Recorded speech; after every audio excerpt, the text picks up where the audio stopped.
Hello बच्चों, स्वागत है आप सभी का एक बार फिर से। तो आज हम बात करेंगे रेजिस्टेंस के बारे में। रेजिस्टेंस लास्ट टाइम हमने पढ़ा था। आज फैक्टर के बारे में बात करेंगे, कैसे डिपेंड करता है और ऐसे आइडिया जो अब तक आप लोगों ने नहीं देखे हैं, किस प्रकार से वो डिपेंड करता है, कैसे करता है, इन सब के बारे में हम बात करेंगे। रेजिस्टेंस के बारे में, रजिस्टिविटी क्या होती है, उसका अनदर नेम क्या होता है, ओके इन सब के बारे में आज हम बात करेंगे।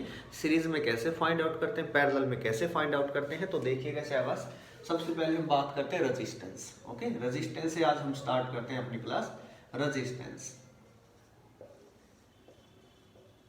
जैसा मैंने बताया था कि ये रुकावट होती है the opposition offered by the conductor, offered by the conductor to the flow of electric charge, to the flow of electric charge, to the flow of electric charge. Okay, इस रेजिस्टेंस को आर से basically capital R external resistance और small R जो होता है that is used for internal resistance. Cell के inside भी resistance होता है, उसको इंटरनल रेजिस्टेंस बोलते हैं। ओके, रेजिस्टेंस को इस प्रकार से रिप्रेजेंट करते हैं। ये सिंबॉलिक रिप्रेजेंटेशन होती है। इन सब की रिप्रेजेंटेशन मैं आप लोगों को बताऊंगा अभी। तो ये आपके पास रेजिस्टेंस, ओके आर। तो रेजिस्टेंस जो होता है बेसिकली नंबर वन लेंथ पे डिपेंड करता है। और कैसे डिपेंड करता है? Directly proportional to length. Length अगर बढ़ेगी तो रेजिस्टेंस आप लोगों के पास इंक्रीज होगा। Number two area, area cross sectional area, और you can say area of cross section. Cross section क्या होता है? जैसे ये मार्कर है तो ये साइड में जो एरिया होता है that is called cross sectional area.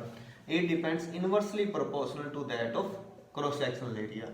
Means यहाँ लेंथ अगर इंक्रीज होगा तो resistance increase, length decrease then resistance also decrease. In the same way area increase resistance decrease and area decrease, resistance increase. Third case, temperature. What is the effect of temperature? In case of temperature, if you increase the temperature, then the resistance of conductor will increase, but insulator and semiconductor, their resistance inversely proportional, means temperature increase, resistance decrease in case of semiconductor or insulator, but in case of conductor it will increase. इस बात का आप सभी ध्यान रखेंगे। यहाँ से जो दो पॉइंट आपके पास लेंथ है, एरिया है, तो यहाँ से एक नई टर्म आएगी, प्रोपोर्शनलिटी का साइन आप लोग हटाएंगे तो एक कांस्टेंट आएगा, that is called rho. This is called रो।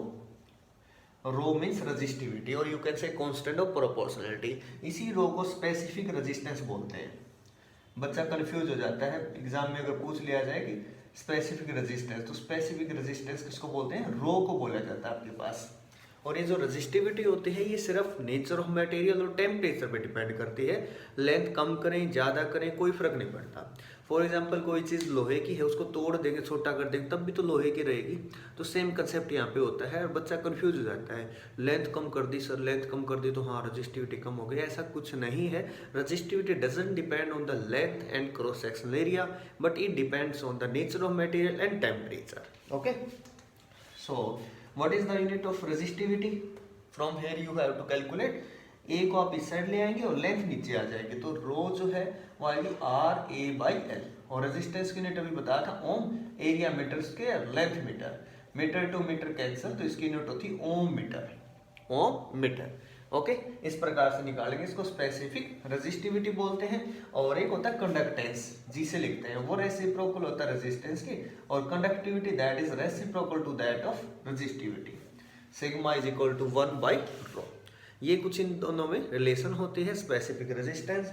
और सीरीज में जो रेजिस्टेंस होता है डायरेक्ट हम ऐड करते हैं R1 + R2 + R3, और पैरेलल में जो रेजिस्टेंस होता है उसको हम 1/R1 + 1/R2 इस फॉर्मेट में ऐड करते हैं। Okay, thank you, thanks for watching.